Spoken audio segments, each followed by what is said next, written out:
Share market एक जाळ आहे, लोक त्याच्यात फसत जातात. असं तुम्ही नक्की कोणाकडून तर ऐकलं असेल. हे कितपर्यंत खरं आहे किंवा खोटं आहे हे जाणून घेण्यासाठी हा व्हिडिओ शेवटपर्यंत बघा.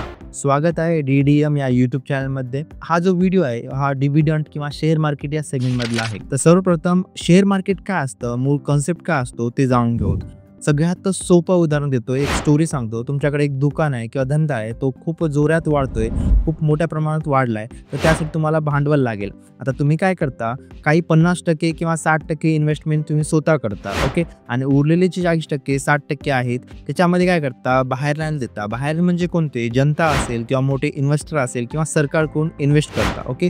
म्हणजेच हेच कॉन्सेप्ट शेअर मार्केटमध्ये आधारित असते, ओके. याच्यामध्ये जास्त किचकट जाऊ नका की किती पर्सेंट असतात जनताचे, किती पर्सेंट असतात फॉरेन इन्व्हेस्टर किती किंवा सरकारचे किती असतात, त्याच्याकडे आपल्याला काही महत्त्वाचं नाही. महत्त्वाचं काय आहे की 3 टाईप ऑफ मार्केट असतात. कोणते मार्केट असतात, इंट्राडे मार्केट असतात, ऑप्शन ट्रेडिंग असते, इक्विटी असते.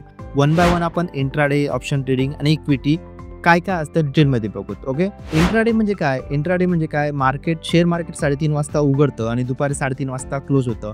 या दरम्यान तुम्ही एखादा शेअर घेतलेलं वर जातील की नाही याच्यावर पैज लावणं, म्हणजे त्याची शेअर 9:30 वाजता किंवा 10 वाजता एका शेअर बाय केल्या तुम्ही 10 रुपयाला, 3:30 पर्यंत ते 10 रुपयाचं शेअर 12 रुपयाला जाईल याच्यावर पैज लावणं, किंवा 8 रुपयाला जाईल याच्यावर पैज लावणं, म्हणजे इंट्राडे. आणि हे एक प्रकारे जुवासारखं असतं, हे कधीच करायचं नाही. दुसरं काय आहे, ऑप्शन ट्रेडिंग. ऑप्शन ट्रेडिंग म्हणजे काय, समजा तुम्ही एखादा स्टॉक घेतल्या, ते पुढील आठवड्यामध्ये एक गुरुवार ते गुरुवार असतं, या गुरुवारी तुम्ही एखादा शेअर घेतल्या, पुढच्या गुरुवारपर्यंत त्याचं मार्केट वाढेल की नाही, त्याचं रेट वाढेल की नाही याचं प्रिडिक्शन करणं म्हणजे ऑप्शन ट्रेडिंग. हे पण कधीच करायचं नाही, कारण की फ्युचर कोणालाच माहीत नसतं. तुम्ही किती पण टेक्निकल ॲनालिसिस करा, किती पण फंडामेंटल कॅन्डल किती पण लावा, परंतु तुम्हाला कळणारच नाही की ते शेअर वाढेल की नाही वाढेल.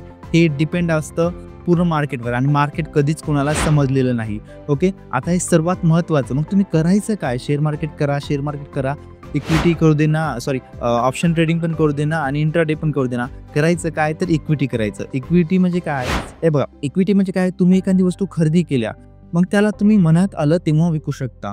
तुम्हाला वाटलं असतं अर्ध्या घंट्यानं विकू शकता, किंवा आठवड्यामध्ये विकू शकता, किंवा महिन्यात विकू शकता, किंवा वर्षभरात विकू शकता.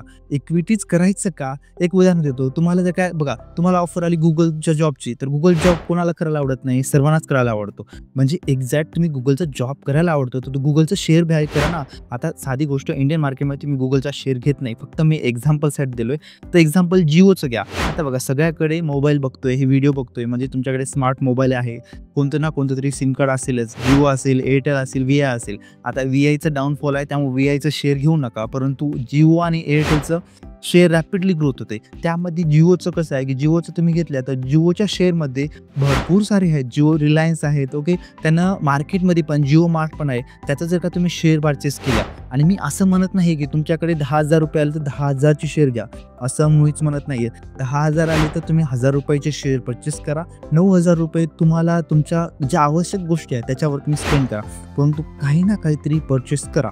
हे माझं का दडपण म्हणतोय, कारण की प्रत्येक माणसाकडे 1-2 तरी आपल्याकडे अर्निंग सोर्स पाहिजे, आणि ही असा अर्निंग सोर्स आहे. तुम्हाला हळूहळू त्या मडक्यामध्ये तुम्ही एक थेंब टाकत जासाल, ते मडकं कधी भरून तुम्हाला तुमची प्यास बुजवेल, तुम्ही तुमचं तहान बुजवेल, हे तुम्हाला कळणार पण नाही. आणि ही फक्त तहान तुमची नाही, तर तुमच्या पूर्ण पिढीची तहान बुजवेल, ही माझी गॅरंटी आहे. त्यामुळं आजपासूनच तुम्ही प्रत्येक जण इक्विटीमध्ये इन्व्हेस्ट करा, लॉंग टर्मसाठी इन्व्हेस्ट करा, तुम्हाला फायदा नक्की होईल, ओके.